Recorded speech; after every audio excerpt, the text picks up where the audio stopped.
আজকের সকালটাও সামান্য এক্সারসাইজ দিয়েই শুরু করছি। তো আজকের এক্সারসাইজটা একটু অন্য রকম ছিল, সেটাও তোমাদের সাথে শেয়ার করলাম। তবে সবটুকু তো আর শেয়ার করা যায় না। আমি এক্সারসাইজ করব না ভিডিও অন করব, ভিডিও অফ করব, ওই করতে করতে হয় না। তো দুটো তিনটে যে কটা পারি সে কটাই তোমাদের সাথে শেয়ার করলাম। Hey everyone, good morning and welcome back to my channel, welcome back to Rintumo creation. আশা করছি তোমরা সবাই খুব ভালো আছো, সুস্থ আছো। আমিও ভীষণ ভালো আছি। আর বৃষ্টি হয়ে তো চারিদিক এমনি ঠান্ডা হয়ে গেছে। তো তোমরা আশা করি সবাই ভালো আছো, সুস্থ আছো। সকালবেলা ঘুম থেকে উঠেছি আজও ওরকমই 5টার সময়। তো 5:30 থেকে 7টা অবধি আমি এক্সারসাইজ করি, ওয়ার্কআউট করি, যা যা করার সব কিছু করে তারপর আর বসি না, একটুখানি কিছু ড্রিঙ্ক করে নিই। তবে আজ আর করিনি, তার কারণ আজ আমি উপোস আছি। কেন উপোস আছি সেটাও তোমাদেরকে বলবো আর এই ভিডিওর মাধ্যমেই শেয়ার করব। চলো ঝটপট করে ঘরের কাজগুলো আগে সেরে ফেলি। রান্নাঘরটা তো ওদিকে পরিষ্কার করেই আসলাম, এবার ঘর ঠর ঝাড় দিয়ে ঘর মুছে ফেলি। তার কারণ আজ আমি খুব খুশি, আজ একটি বিশেষ দিন, তোমাদের সাথে সেটা আমি শেয়ার করবোই সবটা।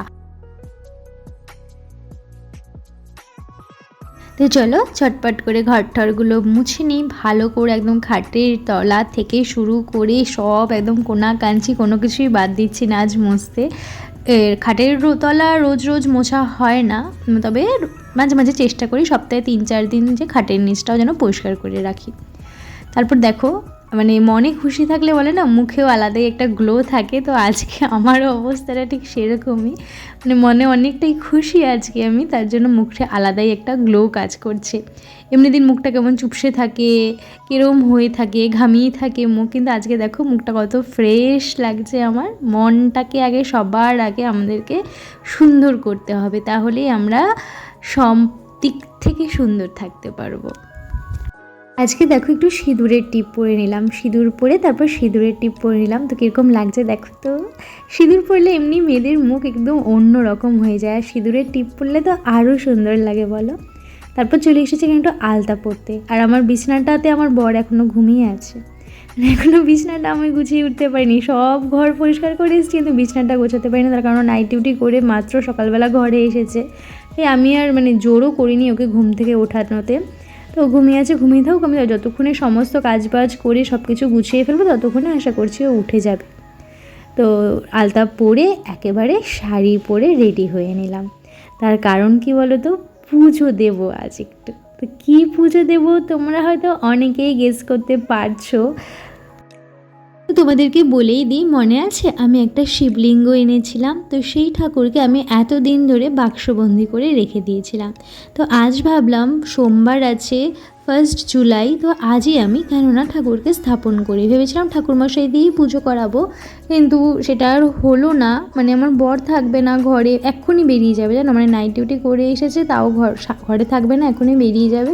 তো একা একা ঠাকুরমশাই দিয়ে পুজো করাবো ভালো লাগলো না, তার জন্য হলাম নিজেই আজকে আমি অভিষেক করিয়ে সব কিছু কমপ্লিট করে পুজোটা দিয়ে রাখি, তারপরে একদিন ঠাকুরমশাই ডেকে পুজো দিয়ে দেবো। আর তোমরা আমাকে অনেকেই বলেছিলেন রথযাত্রার দিন পুজো দিতে, কিন্তু আমার না বিশ্বাস করো মনই মানছে না। শুধু বাক্সটার দিকে তাকাই যে কবে আমি পুজো দিতে পারবো। বাক্সের মধ্যে বন্দি করে রেখে দিতে একদম ভালো লাগছিল না। নিজেদের আমরাও যদি কোথাও একটা বাক্সের মধ্যে বন্দি হয়ে থাকি আমাদেরকে কি ভালো লাগবে, ওরকমই ঠাকুরেরও মনে হয়। তার জন্য ভাবলাম যে না, পুজোটা দিয়েই ফেলি, আজ সোমবার আছে, দিয়েই ফেলি।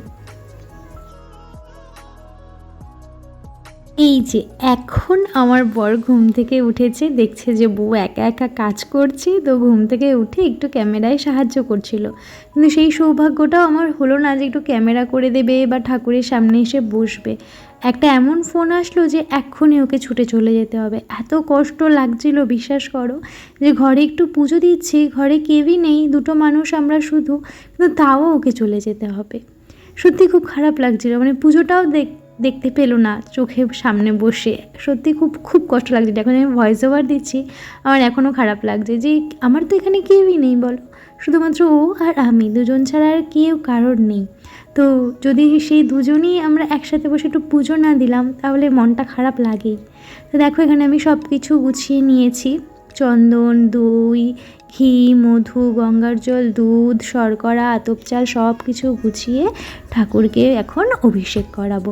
আর আমার শিব ঠাকুরটা তুমি দেখতে পাচ্ছ পুরো সাদা কালার, কিন্তু সাদা কালার নয়, এটা কিন্তু জল ঢাললেই পুরো কালো শিবলিঙ্গ হয়ে যাবে। তো সব কিছু একদম আলাদা আলাদা করে নিলাম। আর আমার পাশে লাড্ডুকে দেখো কেমন চকচক করছে আজকে, মানে শিব ঠাকুরের পুজো হচ্ছে। একেই তো বলে হরিহর আত্মা, যেখানে হরি আছে সেখানেই হরও আছে, যেখানে হরও আছে সেখানেই হরি আছে। তো চলো অভিষেকটা করাই আর তোমরা সেটা একটু দেখো।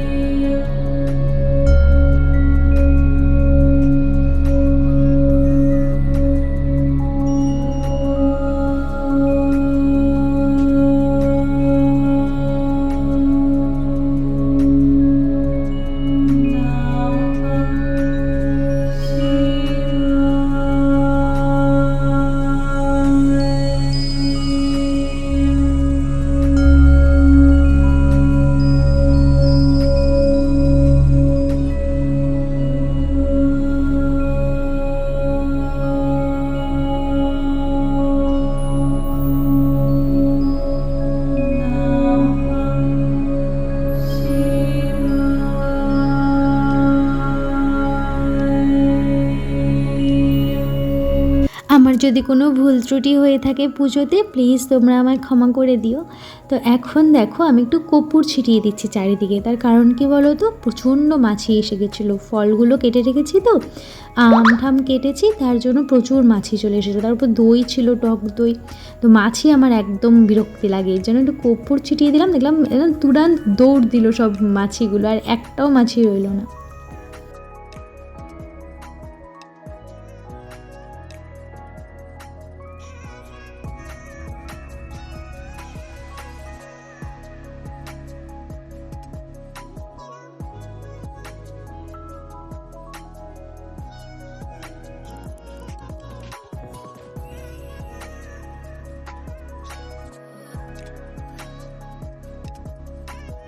তো দেখো কীরকম আমি গুছিয়েছি। আর আজকে লাড্ডুকে পরিয়েছি এই ব্ল্যাক কালারের জামাটা, ও যেন আরও চকচক করছে। তো পুজো টুজো কমপ্লিট হয়ে এখন একটু বসে আছি। আমার পায়ের অবস্থা দেখো, দুদিন হাঁটতে গিয়ে কীরকম ঠোসা পড়েছে। প্রথম দিন হাওয়াই চটি পড়ে গেছিলাম হাঁটতে, এই যে এখানটা সেই ঠোসাটা পড়েছিল। তারপর ক্রক্স পরে গেছি, সেইতে এই উপরে ঠোসাগুলো পড়েছে।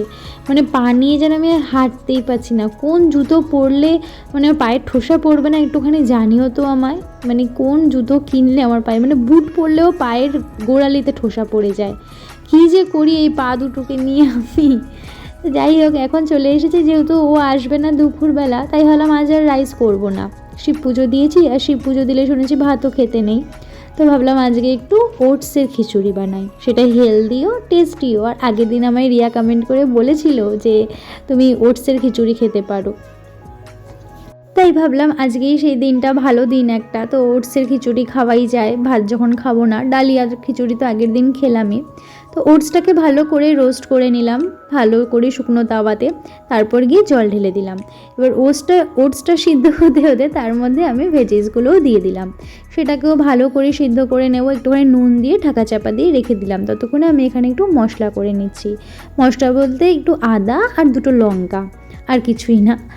আদাটা দিয়ে জাস্ট একটু ফ্লেভারের জন্য, আর লঙ্কা দুটো একটুখানি, টেস্ট তো মুখে না আনলে ভালো লাগবে না বলো, লঙ্কা খেতে তো কোনো ক্ষতি নেই, কাঁচা লঙ্কা বিশেষ করে, তার জন্য একটু লঙ্কা আর আদা ঘষে নিলাম। আমার একটা শিলনোড়ার খুব প্রয়োজন, এখন মনে হচ্ছে আমার একটা শিলনোড়া মানে দরকার, শিলনোড়ায় বেটে বেটে মশলা বানাবো। দেখো আমার এই ফ্রাইং প্যানটা কীরকম, মানে ভুতুর একটা ফ্রাইং প্যান, গ্যাসে বসালেই শুধু পড়ে যায়। কতবার যে আমি অ্যাক্সিডেন্টের হাত থেকে বেঁচেছি সেটা শুধুমাত্র আমিই জানি। কিন্তু ফ্রাইং প্যানটা আমি চেঞ্জ করলেই করতে পারি, কিন্তু করি না। এই ফ্রাইং প্যানটা না খুব ভালো, মানে নিচে লেগে যায় না কোনো কিছু রান্না করতে গেলে, আর সহজেই খুব তাড়াতাড়ি গরমও হয়ে যায়, আর খুব তাড়াতাড়ি মানে রান্নাটাও হয়ে যায় আমার। তো দেখো এখানে আমার ওটসের খিচুড়িটা হয়ে গেল। ওখানে ফোড়নটা একেবারে রেডি করে নিয়েছিলাম, আদা লঙ্কা একটু জিরে আর তোমার গোটা জিরে আর হলুদ দিয়ে ভালো করে মশলাটা রেডি করে তারপর এখানে ফোড়নটা দিয়ে অ্যাড করে দিলাম। তো রেডি হয়ে গেল আমার ওটসের খিচুড়ি। খেয়ে দেখি কীরকম হয়েছে। খেতে আশা করি ভালোই হবে, কারণ দেখতে বেশ সুন্দর হয়েছে। তো একটু দই নিয়ে নিয়েছি আর শশা নিয়ে নিয়েছি, বেশ ভালো হয়েছে বিশ্বাস করো খেতে। তোমরাও খেয়ে দেখো একবার বানিয়ে ওটসের খিচুড়ি, মানে হেলদিও টেস্টিও আর ডায়েটের জন্য তো ভীষণ ভালো। তা আজকের ভিডিওটা আর বেশি কিছুই বাড়াবো না, তার কারণ এরপর আর কিছু আমার করার নেই। এবার একটু রেস্ট নেবো, তারপর বিকেলবেলা যাবো হাঁটতে। আর হাঁটতে গেলে না দুটো ফোন নিয়ে যাওয়াতে খুব সমস্যাই হয়। তাই আজকের মতো টাটা।